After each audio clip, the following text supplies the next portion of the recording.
Tomar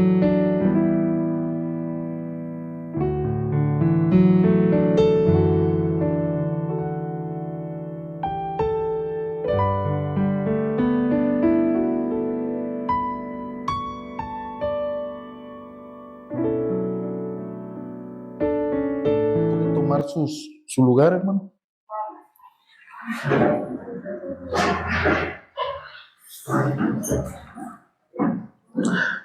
Como dice nuestro hermano José, pues no, el pastor no se llevó a Jonás. Hoy vamos a concluir con este primer profeta menor. Si recuerda, el pastor comenzó esta serie llamada Los 12 testigos de la fidelidad de Dios. Y hace unas semanas comenzamos pues a escuchar una serie de predicaciones en el libro de Jonás. Pues creo que hemos sido bendecidos. Bueno, yo he sido bendecido por esta serie de sermones. Veíamos ahí al inicio de esta serie aquel sermón que se titulaba El llamado de Dios a Jonás. Y veíamos que era un llamado con propósito, un llamado con un mensaje, pero veíamos ahí el prietito en el arroz. El profeta era desobediente.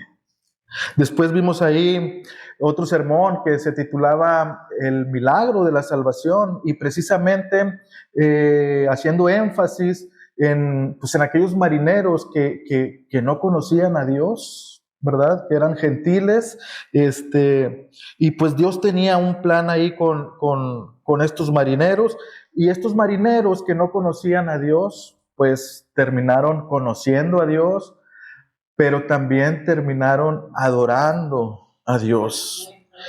Y luego después, pues vimos un milagro más grande que el de estos misioneros, de estos gentiles, de estos marineros. Vimos el gran milagro, el milagro del arrepentimiento de los ninivitas. Y así pues fuimos viendo este libro, vimos algo acerca del carácter de Jonás, el profeta rebelde, el profeta que no hacía caso, el profeta que si a lo mejor hubiera estado al servicio del hombre, hubiera sido desechado por el hombre. Sin embargo, Dios le da una segunda oportunidad a Jonás, ¿verdad? Aunque Jonás le falló a Dios, Dios es fiel y le da una segunda oportunidad. Y vemos una nueva respuesta de Jonás. Ahora obedeciendo el llamado, ahora con una respuesta diferente y respondiendo en obediencia al llamado de Dios. ¿Y cuál fue el resultado? Nínive se arrepintió. Y vimos que era un arrepentimiento genuino el de los ninivitas, ¿verdad? Fue genuino porque su arrepentimiento y sus obras fueron inmediatas, ¿sí? Fue un arrepentimiento total, toda la nación, ¿sí? Y pues del mal que había dicho Dios que le iba a venir a esta ciudad si no se arrepentía, pues Dios tuvo misericordia. Y aquel mensaje que predicó Jonás acerca de la destrucción de Nínive, pues Dios tuvo misericordia ante el arrepentimiento de los ninivitas, ¿verdad? Y pues Dios los salvó, Dios los perdonó, ¿verdad? Entonces, así llegamos al capítulo 4. Llegamos al capítulo 4 y Jonás, en lugar de estar feliz por la obra salvadora, por la obra amorosa, por la obra bondadosa de Dios para con Nínive, pues vimos la semana pasada que Jonás estaba furioso, que Jonás está enojadísimo con Dios. Y podemos pensar, bueno, pues qué perverso es Jonás, ¿verdad? Pero quizá hay algo de Jonás en nosotros. Hermanos, cuando me refiero a nosotros, me refiero a la iglesia, no me refiero a una iglesia local en particular. No me refiero a una denominación, sino me refiero al cuerpo de Cristo. Dice el comentarista Matthew Henry, ¿sí?, que la iglesia contemporánea es como Jonás. Porque no sé si se acuerda, pero cuando Jonás desobedece a Dios, lo primero que hace es ir a comprar un boleto para irse a Tarsis, al lugar más alejado, ¿sí?, en lugar de ir a donde Dios quería que fuera. Bueno, a veces la iglesia es así. A veces la iglesia va en una dirección opuesta a la que Dios quiere que vayamos. La iglesia a veces gasta su dinero, gasta sus recursos, gasta sus energías, gasta su tiempo en cosas que no debe. La iglesia es como Jonás, porque ¿se acuerda cuando Jonás estaba ahí durmiendo y que Dios levantó una gran tormenta? Bueno, a veces la iglesia así es. A veces mientras el mundo está viviendo una tormenta, mientras el mundo se está perdiendo, la iglesia duerme como Jonás. A veces el mundo tiene muchas preguntas.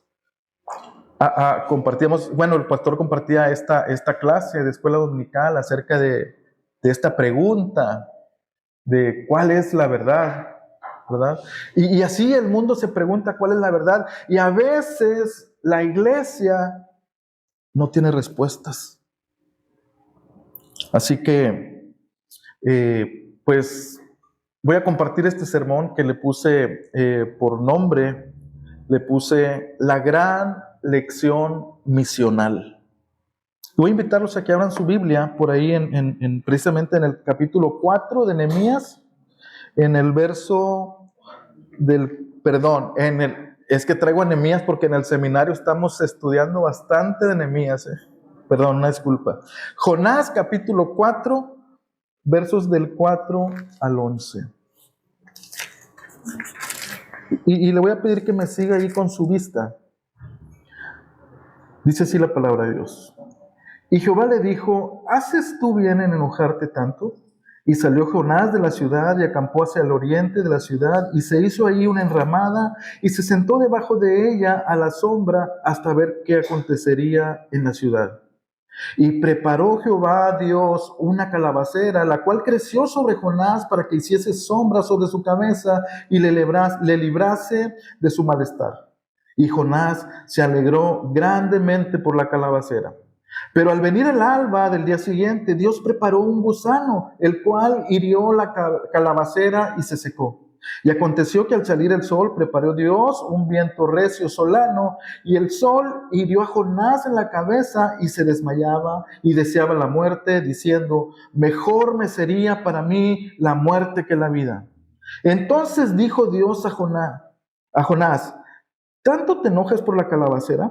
Y él le respondió: mucho me enojo hasta la muerte. Y dijo Jehová: ¿tuviste tú lástima de la calabacera en la cual no trabajaste, ni tú la hiciste crecer, que en espacio de una noche nació y en espacio de otra noche pereció? ¿Y no tendré yo piedad de Nínive, aquella gran ciudad donde hay más de 120,000 personas que no saben discernir entre su mano derecha y su mano izquierda y muchos animales? Permítame hacer una oración. Bendito Dios, te doy gracias por tu palabra, Señor. Gracias porque has hablado a mi vida, Padre, como siempre lo haces, mi Dios, a través de tu palabra, Señor. Te doy gracias, Señor, porque pues tú eres bueno, Señor, porque aún aquí en el libro de Jonás, tú nos recuerdas que tú tienes una misión. Pero lo más hermoso, Señor, te damos gracias porque tú nos elegiste, Señor, para ser participantes en tu misión. Gracias, Señor. Abre nuestro entendimiento, Señor, abre nuestros oídos, Señor, para atesorar tu palabra, Señor. En el nombre de tu Hijo amado Jesús. Amén. Amén. Pues entramos a esta fase final de Jonás, con este profeta de Dios enojado. ¿Qué digo enojado? Está enojadísimo. Jonás está enojado con Dios por lo que acaba de hacer. Está muy enojado. Y esta palabra, enojo, usada aquí en el capítulo 4, es la misma que se utiliza, no sé si recuerda la historia de José el soñador, cuando es acusado falsamente por la esposa de Potifar de que abusó de ella.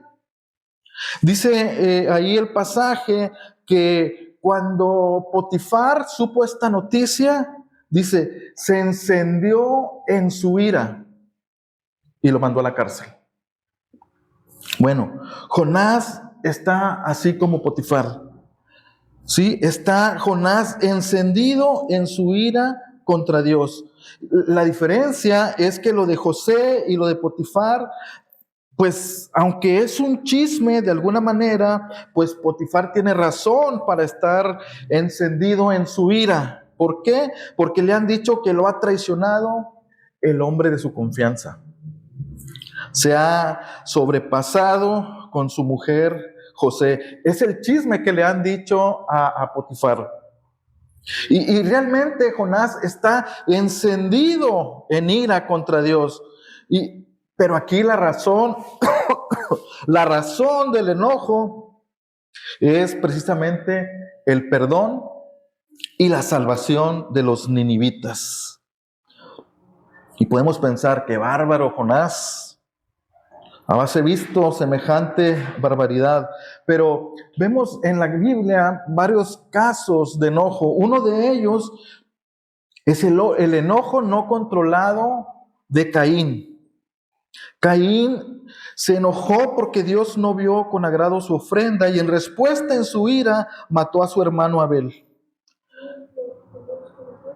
Esto nos enseña que la ira, que el enojo no es bueno.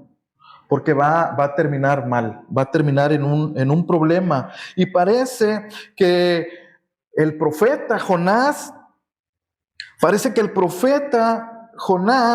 quiere ver la destrucción y la muerte de los ninivitas. Gracias, hermano.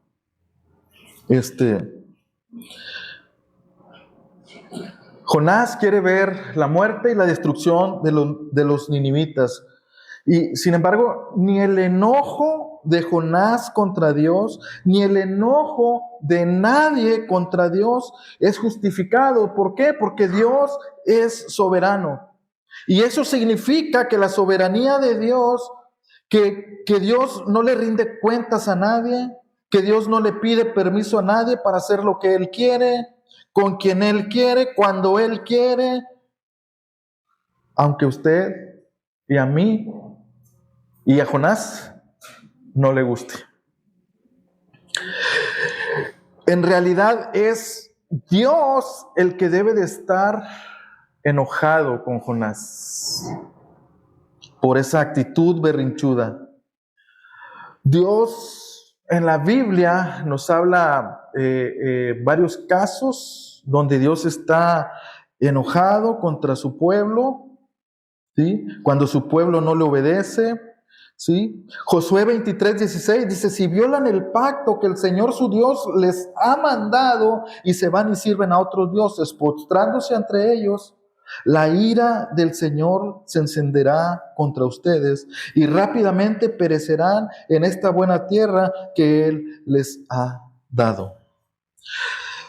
Aquí el que ha fallado es Jonás, pero Dios muestra su carácter paciente, misericordioso, bondadoso, lento para la ira, grande en misericordia. Y aunque debe estar enojado Dios en contra de Jonás por esta actitud rebelde, Dios no lo está. ¿Cómo lo sé? Bueno, porque vemos ahí el tono cuando Dios habla a Jonás. Vemos un tono de padre amoroso. Y Dios se dirige a Jonás con una pregunta, ahí en el versículo 4. Y en realidad no es que Dios tenga alguna duda. No es que Dios quiera saber algo que no sepa acerca de Jonás, sino que Dios en realidad está confrontando el enojo de Jonás y le está demandando una respuesta. Dice el versículo 4, dice Jonás 4:4, dice, y Jehová le dijo, ¿haces tú bien en enojarte tanto? Y lo primero que podemos observar del texto es lo que no dice el texto. Entonces, por ejemplo, el texto no dice, y Jehová le preguntó a Jonás, sino que el texto dice, Jehová le dijo a Jonás, ¿para qué te enojas tanto? ¿Por qué es tan grande tu enojo? La versión de la Nueva Biblia de las Américas traduce esta pregunta de la siguiente forma. Dice, ¿tienes acaso razón para enojarte? A través de esta pregunta yo creo que Dios quiere hacer reflexionar a Jonás y desea que Jonás comprenda una lección o que Jonás aprenda una lección. Quizá Dios le quiera dar ese curso que estuvimos llevando de la iglesia misional. Dios siempre quiere que aprendamos algo de Él. Pero, ¿cuál es la respuesta de Jonás? ¿Cómo responde Jonás a Dios ante esta confrontación? El verso 5 nos dice, y salió Jonás de la ciudad y acampó hacia el oriente de la ciudad y se hizo ahí una enramada y se sentó debajo de ella a la sombra hasta ver qué acontecería en la ciudad. Me imagino esta escena, Dios tratando de hacer reflexionar a Jonás a través de esta pregunta, diciéndole, en buen plan, Jonás, no te enojes tanto. ¿Para qué te enojas tanto? Y la respuesta o la reacción de Jonás es yéndose a un lugar alejado. El profeta de Dios prácticamente deja a Dios hablando solo. Y aquí la pregunta para cada uno de nosotros, sobre todo los que son papá o mamá, ¿qué hacemos cuando nuestro hijo o nuestra hija lo estamos confrontando o lo estamos quizá regañando y se da la media vuelta y nos dejan hablando solos? O vamos a decirlo así, si nosotros fuéramos, vamos a decir así, quien está demandando una respuesta de Jonás y él se va a un lugar apartado, quizá la reacción de ustedes sería, Jonás, hijo de Amitai, si no vienes a la cuenta de 3 vas a ver, y a la 1, y ahí esperando, enojados. Quizás sí reaccionaríamos y empezamos a contar a la 1, a las 2, a las 2:30. Y ahí estamos, ¿sí? Ahí estamos así, pero Dios no reacciona así. Jonás se va a lo lejos de la ciudad, se acomoda en su sombrita que se hizo como si fuese a ver un espectáculo. Jonás quería ver algo y algunos teólogos dicen que Jonás tenía la esperanza que Dios se retractara del perdón y de la salvación que había hecho a Nínive. Otros teólogos piensan que Jonás estaba pensando que si Dios no destruía a los ninivitas, se iba a reflejar como si fuera un Dios débil.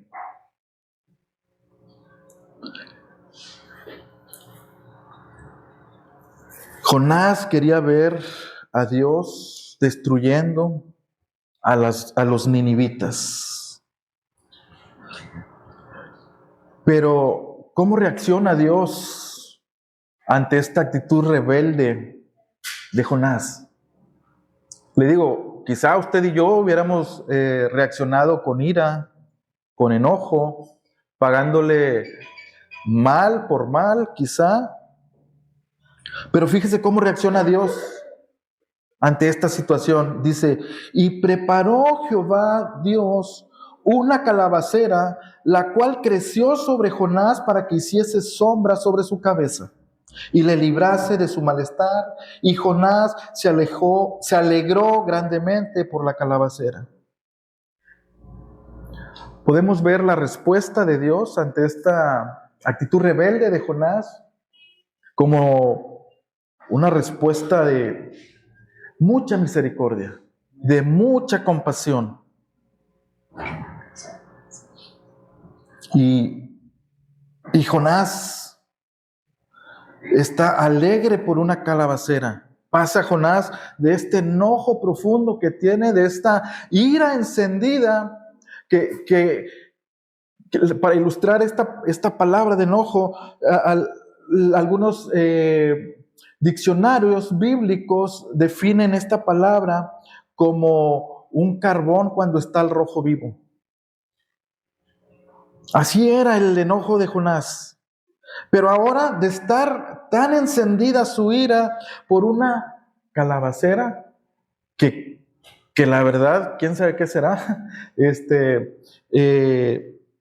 pues lo que dicen algunos diccionarios también de esta calabacera, pues es que es una como tipo enramada, es una planta, ¿verdad?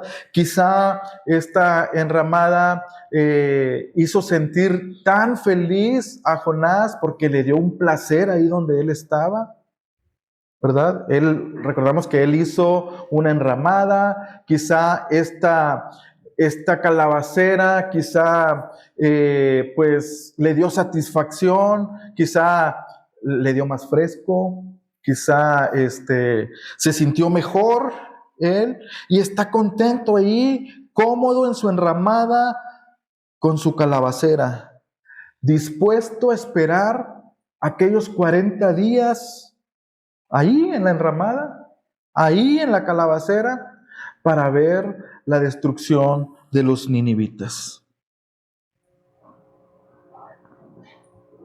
Y quiero hacer una pregunta. Tenemos por un lado a una ciudad de muchos habitantes, varios cientos de miles, ¿sí? Que son nuevos creyentes, ¿sí? Y por otro lado vemos a aquel que les predicó y a quien Dios usó para su arrepentimiento y para su salvación. Y la pregunta que yo le quiero hacer es, cuando alguien es un recién convertido, ¿cuál es el siguiente paso? Un nuevo creyente. ¿Cuál es el primer paso para un nuevo creyente?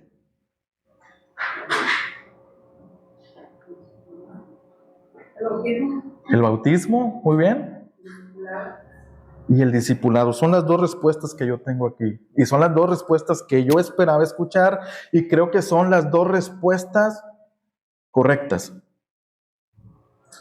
Cuando alguien es recién convertido, cuando alguien recién ha venido a los pies de Cristo, lo que necesita es, o la respuesta es, bautismo y discipulado.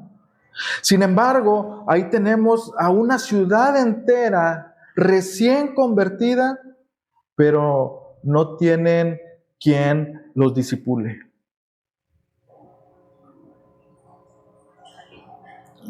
Si lo trasladamos a nuestro tiempo, tenemos en esta escena una congregación de una ciudad entera de nuevos creyentes que no están siendo discipulados y que no se les está enseñando la palabra de Dios. Pero también tenemos en esta escena permítame la palabra, una mega iglesia sin pastor, pero también tenemos a un pastor sin una iglesia. Y esto es una tragedia, esto es una verdadera tragedia. Así que la pregunta para reflexionar en este punto es: ¿estoy compartiendo el Evangelio a alguien que nunca en su vida ha escuchado de Jesús? Ahora, tengo amigos que son cristianos, tengo amigos que quizás se congregan en una iglesia que a lo mejor no es de sana doctrina. Ellos se esfuerzan por hacer las cosas bien. Y la pregunta es: ¿les estoy enseñando palabra de Dios? ¿Los estoy discipulando? ¿Los estoy ayudando a que tengan o reflejen la mente de Cristo? ¿Estoy ayudando a un nuevo creyente a conocer a Dios? ¿O estoy como Jonás, alejado de los nuevos creyentes, en mi enramada, feliz con mi calabacera? Es una pregunta nada más para reflexionar. Versículo 7 dice: pero al venir el alba del día siguiente, Dios preparó un gusano, el cual hirió la calabacera y se secó. Y aconteció que al salir el sol, preparó Dios un recio viento solano, y el sol hirió a Jonás en la cabeza, y se desmayaba y deseaba la muerte, diciendo: mejor sería para mí la muerte que la vida. Insisto, Dios quiere dar una lección a Jonás. Mire, en lo largo del libro, Dios ha preparado un gran pez. Dios lo ha preparado. Dios preparó una gran tormenta.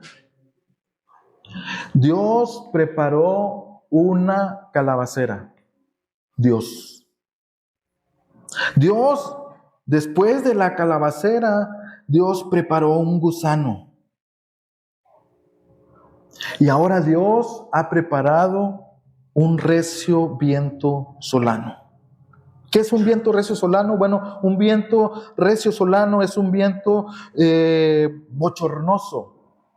Es como cuando está en plena canícula y que luego que sopla el aire caliente. Un aire caliente intenso. Pero pues dijéramos, me pongo en la sombrita del árbol y pues ahí ya no se siente tanto. Pero Jonás ha perdido la sombra, Jonás ha perdido esa calabacera y ahora está sobre un malestar. Dice: el sol hirió a Jonás en la cabeza y se desmayaba y deseaba la muerte, diciendo: mejor sería para mí la muerte que la vida. Entonces, Dios ha hecho varias cosas. Y Dios, cuando hace algo, lo hace con un propósito. ¿Sí? Hasta un simple gusanito lo hace con un propósito. Dios ha hecho cosas buenas para Jonás. Mire, Dios preparó un gran pez para salvar a Jonás. Dios hizo una calabacera para que Jonás estuviera feliz, cómodo. Pero Dios también preparó el insecto que habría de secar la calabacera. Y finalmente Dios hizo este viento bochornoso que ahora sí está afectando grandemente a Jonás. Y ahí está Jonás renegando. Y dice el verso 9, dice: entonces dijo Dios a Jonás, y otra vez esta pregunta para confrontar, más que una duda, es una pregunta en la que Dios está confrontando a Jonás, porque Dios quiere enseñarle una lección a Jonás. ¿Tanto te enojas por la calabacera? Y él respondió: mucho me enojo hasta la muerte. Y yo cuando reflexionaba en esta actitud de Jonás, sinceramente, pues primero me vi reflejado yo, y, y recordé que Pablo le escribe a la iglesia de Tesalónica. Le dice: den gracias en todo, porque esta es la voluntad de Dios. Y algo que no vemos en esta actitud de Jonás es precisamente gratitud a Dios. Entonces yo creo que, bueno, no es lo que yo creo, es lo que dice el texto. Jonás está recibiendo una lección y quizá no se ha dado cuenta. Dios ha estado preparando a Jonás para darle una lección misional. Y los que han venido a la escuela dominical saben este concepto misional, que no es solamente un concepto, sino que es el plan de Dios para salvar al mundo. Dios ha estado preparando a Jonás para darle una gran lección, una lección misional. Versículo 10 dice: y dijo Jehová, ¿tuviste tú lástima de la calabacera en la cual no trabajaste ni tú la hiciste crecer? Que en espacio de una noche nació y en espacio de otra noche pereció. Y no tendré yo piedad de Nínive, aquella gran ciudad donde hay más de 120,000 personas que no saben discernir entre su mano derecha y su mano izquierda y muchos animales. Y la lección es: tengo una misión.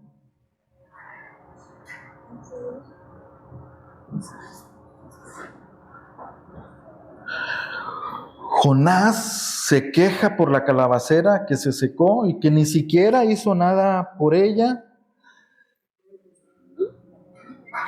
Y también se enoja Jonás por la misericordia de Dios por estos habitantes de la ciudad de Nínive.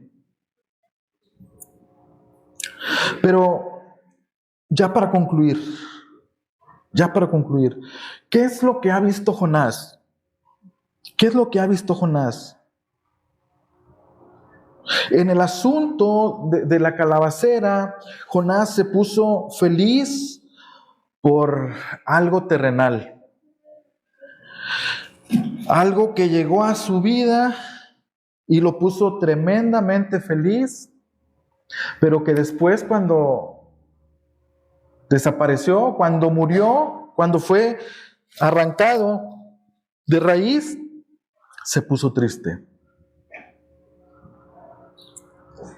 Y en el asunto de los ninivitas, Jonás veía también con sus ojos terrenales.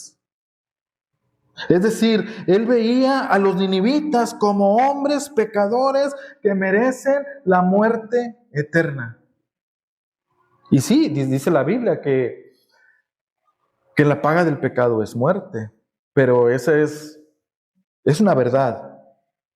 Pero nosotros somos llamados a llevar, sí, la verdad, pero también la verdad de las buenas nuevas de salvación. Así que Jonás mira con sus ojos terrenales en los ninivitas a hombres que no merecen el perdón de Dios. Pero la pregunta aquí es: ¿Dios cómo veía a los ninivitas? Dios los veía como almas que se habrían de perder, porque eran almas que no conocían a Dios, eran almas que estaban alejadas de Dios. Y Dios quiere que el mundo entero le conozca. Y usted, Cada uno de los que ha reconocido a Cristo como Señor y Salvador, sea un niño, sea un joven, sea un adulto, sea un anciano, usted, nosotros, la iglesia, somos ese instrumento que Dios quiere usar. Así que otra pregunta para reflexionar es, ¿cómo estoy viendo a los vecinos que no conocen a Dios? ¿Cómo estoy viendo a mis familiares que me rechoca, que se burlan de mí cuando les digo que voy a la iglesia? Cuando mis amigos del trabajo que no conocen a Dios y que sé que si no lo reconocen como Señor y Salvador, se van a ir al infierno. Los estoy viendo como esas personas pecadoras que no merecen el perdón, que no tienen acceso a la gracia de Dios. ¿O los estoy viendo como esas almas que van camino al infierno?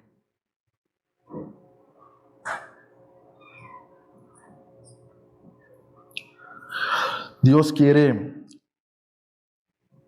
y ha revelado en la Biblia su propósito misional. Y la pregunta nos la hacía aquí el pastor en la escuela dominical. ¿Para qué fuimos creados? ¿Para qué somos llamados? Hermanos, Dios tiene una misión y Él ha diseñado a la iglesia, ¿sí?, para llevar a cabo esa misión. Así que la lección que Dios quiere que aprendamos, pues es una lección que ya conocemos. Nada más que hay que ser diligentes.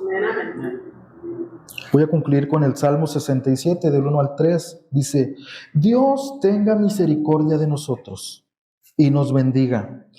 Haga resplandecer su rostro sobre nosotros, para que sea conocido en la tierra tu camino, en todas las naciones tu salvación. Sí, incluso en la de los ninivitas, que también ahí, en la de los ninivitas, pero también en el lugar más escondido del mundo, que ahí también te alaben los pueblos, oh Dios, todos los pueblos te alaben.